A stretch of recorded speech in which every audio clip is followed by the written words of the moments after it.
11 investigates the big stories in your neighborhood, like a romance scam.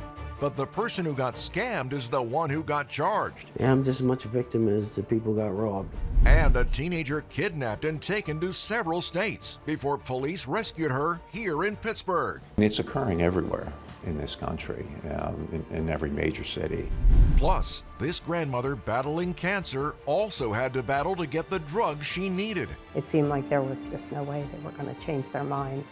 My time was going to be very limited. That was until 11 Investigates stepped in. These stories, plus, is this real or an AI deepfake? As 11 Investigates. Now, here are Channel 11 anchors Lisa Sylvester and Gordon Lesh. Thank you for joining us for a look at some of the big investigations WPXI brought you in November. We begin with an exclusive, a local man who claims he was the victim of a romance scam. But he was the one charged with a crime. He agreed to talk to Channel 11 Chief Investigator Rick Earl, but only if we didn't show his face. Why did you do it?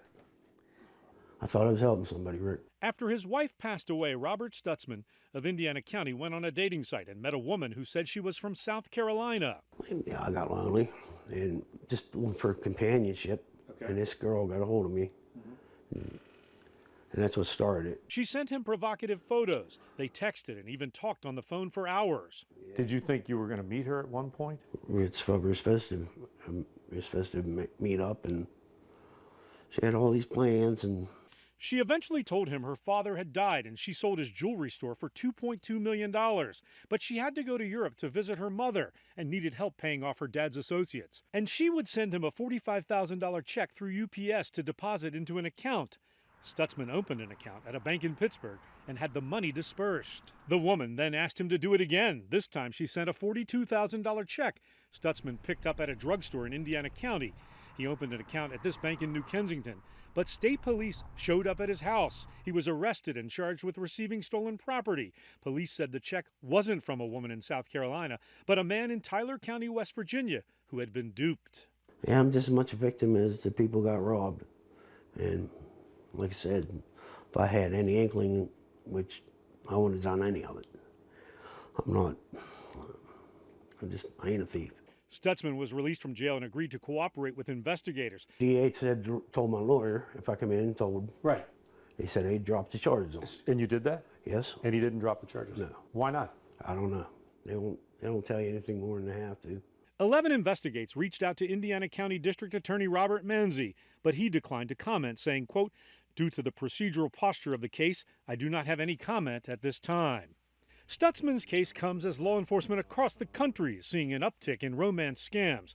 Last year, the FBI's Internet Crime Center received nearly 18,000 complaints with a staggering $672 million in losses. Both the FBI and the state attorney general have issued warnings. They are some of the most sad, horrific scams that we ever see. Attorney General Dave Sunday wasn't familiar with Stutzman's case and wouldn't comment, but said criminal charges are not out of the question, even for unsuspecting victims. Somebody could face charges in a case. Someone could absolutely face charges, yes. If you commit a criminal act at the behest of another person, that's still a criminal act. In Stutzman's case, the DA did agree to accelerated rehabilitative disposition, a program for first-time offenders where the charges can ultimately be expunged. Without the money to hire an attorney to fight the charges, Stutzman took the ARD reluctantly. I truly believe I was helping somebody, and because I'm very trusting by nature. You fell for this woman and you thought you were helping her out. Right. You didn't realize you were doing something criminal. And she assured me that there was nothing wrong and it was all legit. And I took her word for it, and now I'm paying for that. He told Rick he was ordered to pay $1,500 in court costs and fees. His probation is for 1 year. Now to a shocking crime that spans several states before ending at a home in Brighton Heights. Police say a man held a teenager in his basement. They say it all started when the two connected on Snapchat, and within days it turned into a child sex trafficking case. 11 Investigates Amy Hudak talked to investigators who rescued the girl. It was a dramatic ending to a nightmare on Davis Avenue in the city's Brighton Heights neighborhood. SWAT officers surrounded this home and carried out a 13-year-old girl to safety. Police say she was found in the basement in a box covered with a sheet. a victim of child sex trafficking. It's occurring everywhere in this country, in every major city. Detective Joseph Richeye works for Pittsburgh Police and investigates sex trafficking for the FBI's Violent Crimes Against Children detail. He says there are hundreds of sites online where predators entice their victims with empty promises. In this case, it was Snapchat. You have no idea who you're talking to, and these young children just, they think that they're talking to a 14-year-old boy when in fact they may be talking to a 15 or a 50-year-old male. That's where Agent Chris Masters comes in. He investigates cybercrimes for Louisiana's Attorney General's office and worked with Pittsburgh Police to solve this case. Rich, poor, it doesn't matter. We've seen children that go to the highest paid private school become victims of this, and children in the worst of the worst situations in the worst neighborhoods become victims of this. Police say this nightmare began 1,000 miles away in Baker, Louisiana, where the victim is from. Police say Kai-Shawn Crumedy found her on Snapchat and promised to find a family to adopt her, so she left home and went to the Baton Rouge Greyhound station. While she was there, police say Alvin Hansen preyed on her. We think this was just a chance meeting. He saw her there, and that's where their relationship began. Police say Hansen sexually abused her, took her to this homeless shelter to get food, and sent her on her way. He was very well aware that she was a missing juvenile. From there, police say she traveled to New Orleans, then Columbus, Georgia, where she met Ronald Smith, who also allegedly abused her. Police say the child then traveled to Washington, D.C., where she met a woman named Keshayla Johnson, who went with her to Pittsburgh. Police say inside the Brighton Heights home, Crumedy gave the child alcohol and drugs and slept in the same bed. We asked these investigators what they want parents to know. They said with kids and social media, there is no such thing as privacy. I have daughters, and my daughters got zero privacy. And it's not because I didn't trust my daughters, it's because I don't trust the other people around my daughters. From Louisiana to Pittsburgh and every stop in between, these seasoned investigators say it's collaboration with law enforcement partners that help bring children like this young victim to safety. There was a child saved, and will be reunited with her family, and that's why you do this. This is probably the most rewarding thing that I've done in my entire career. Amy learned the victim in this case is safe and getting the physical and mental care she needs. Investigators say 2 other adults were in the home in Brighton Heights when they made their arrest, and it's possible more charges could come. Still to come. There has been a surge in the power of... Which one is the real Liz Kilmer and which one is AI? 11 investigates the growing threat of AI deepfakes and how to spot a fake. And we know to keep anything with lead away from kids, but what about your pets? There is lead in some dog toys. How to spot an unsafe product. Plus, What was your reaction when you got this? You don't want me to say that on camera. I was very upset. And 11 investigates exclusive the reason why so many people in our area got a surprise notice their driver's licenses were suspended. That's next.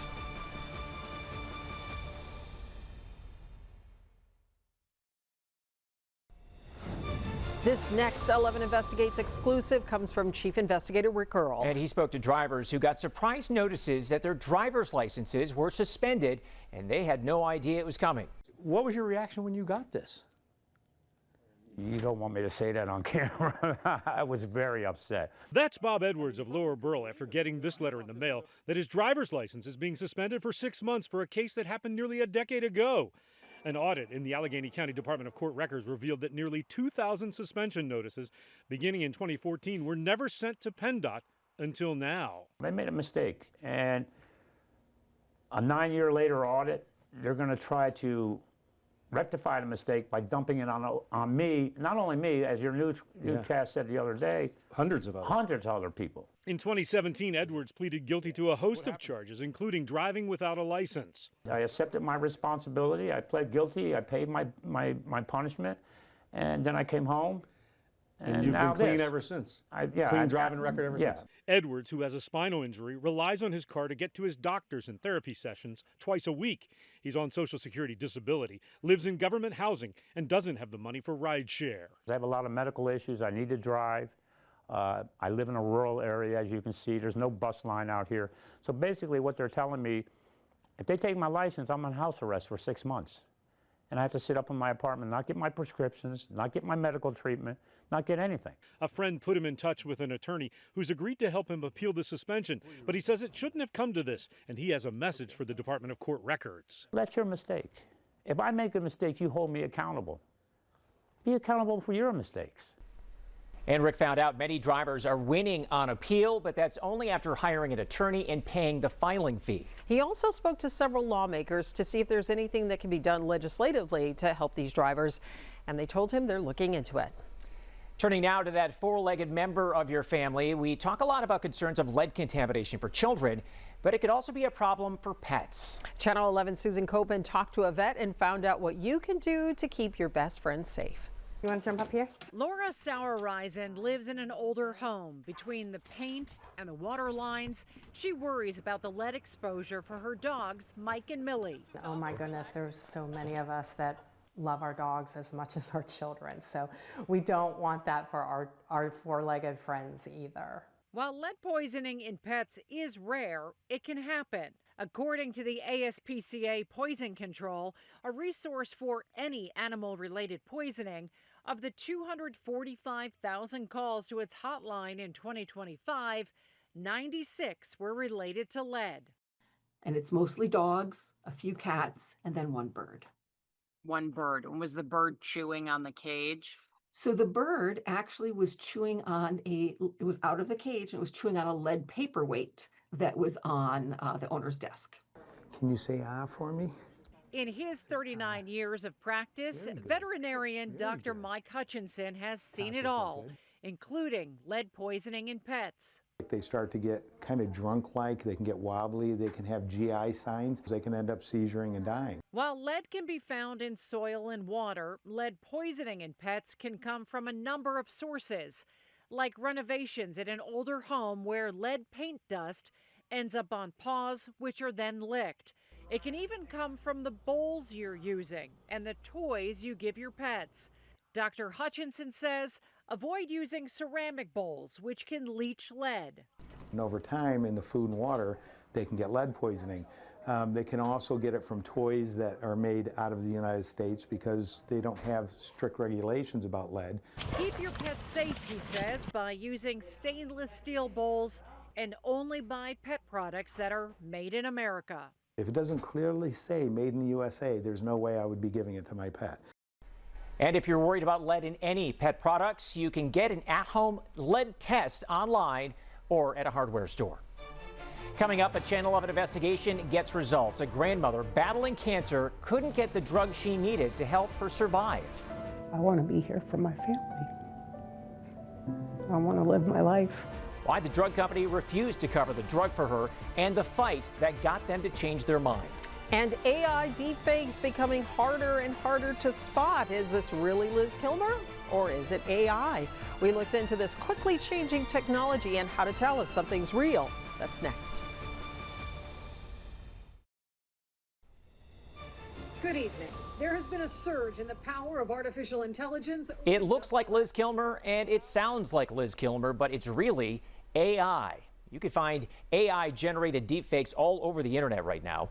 We've told you about how child predators are using the technology for horrible reasons. Now, Channel 11 Morning News anchor Liz Kilmer dives into additional fears around deepfakes, which are getting harder and harder to spot.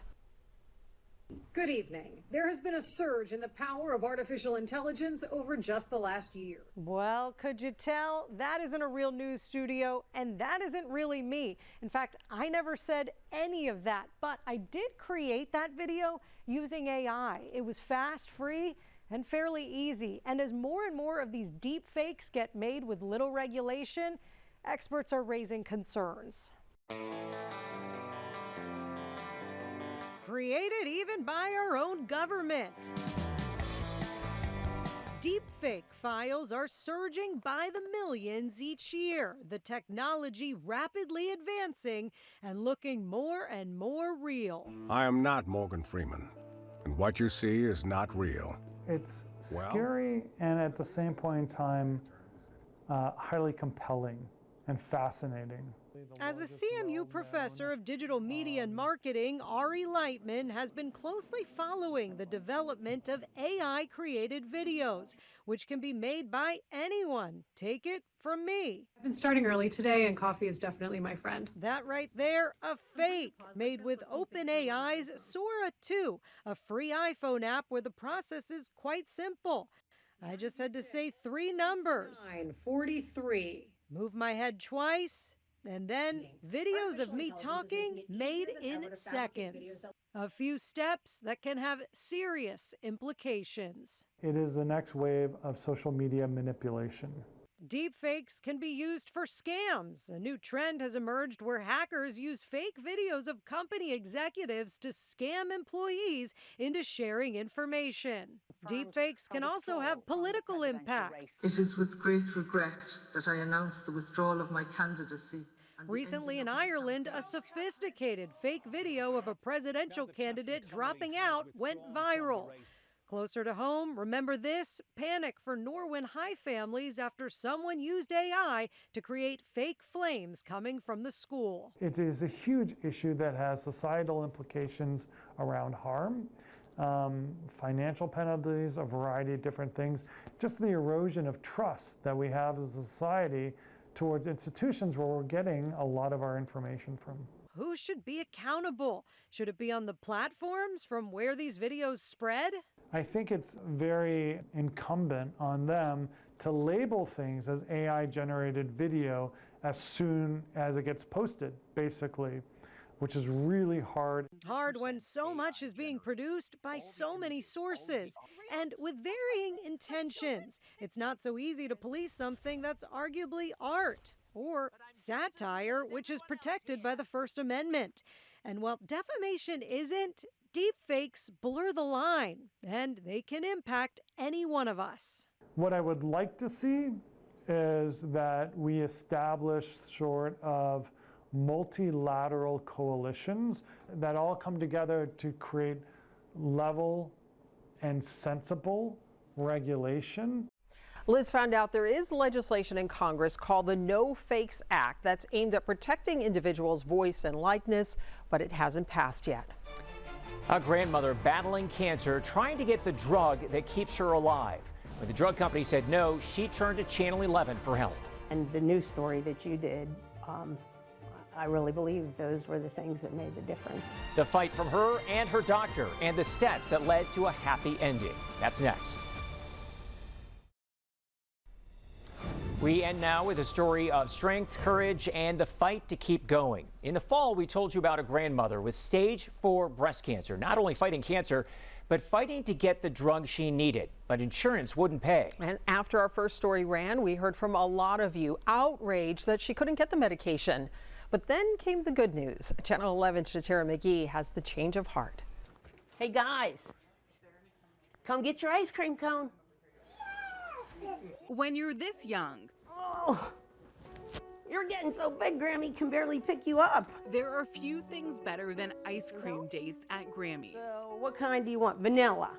No. Chocolate? No. For Cammie McDonald's grandsons, these days are some of the best ones. Where's our scooper? They're creating memories she hopes outlive her. Precious time she'd pay anything for. Her breast cancer stopped responding to treatment. A few months ago, her doctor prescribed a drug intended for lung cancer. Now it's all black and gray. This is Cammie's tumor before she started Librena. Look at the progress just a few weeks later, before they found out Medicare won't cover it. I want to be here for my family. I want to live my life. When we first introduced you to Cammie last month, her family was terrified. Time was not on their side. I'm always scared, like, she's not going to see me get married. She's not going to see me have babies. And I'm like, that's so not fair. Out of pocket, that lung cancer pill costs $10,000 to $50,000 a month. Pfizer's Compassionate Care program was their only hope, and Cammie had already been denied once. It seemed like there was just no way they were going to change their minds. My time was going to be very limited. Then, a timely change of heart. I'd been emailing and being very annoying to Pfizer for 4 months, and it was like, less than 24 hours after this aired that, I got the email. It was one of the best days at work ever. I hugged her and I couldn't let go. It just felt like she was handing me a new chapter of my life. When I got to the car, I took my first dose.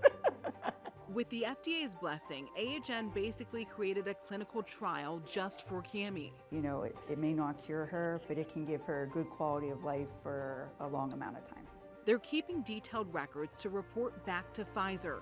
Cammie's case could help save others. The pill that we were fighting for Cammie was an exact key for the lock that we knew that, was on her cancer cell. Each key buying more time, worth every minute fighting to get it. I'm eternally grateful to them because they would not give up. And the news story that you did, I really believe those were the things that made the difference. She's calling it the gift of time. You want sprinkles? Okay.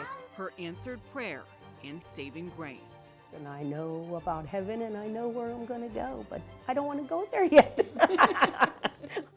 Cammie and Dr. Miller wanted to thank Pfizer for this gift that will improve her quality of life and likely prolong it. Her story might offer some hope too. Dr. Miller says 15 years ago, the testing that detected this mutation didn't even exist. That's why her cancer is responding to Lorbrena. Dr. Miller says there are many advancements in testing and treatment, and that's giving families more time. Jatera McGee, Channel 11 News. Amazing news, Jatera, and all of our best to Cammie and her family. If you have a story you'd like us to investigate, we want to hear from you. Just look for the Submit a Tip icon on our homepage at WPXI.com. Thanks so much for spending this time with us. And thank you for counting on Channel 11.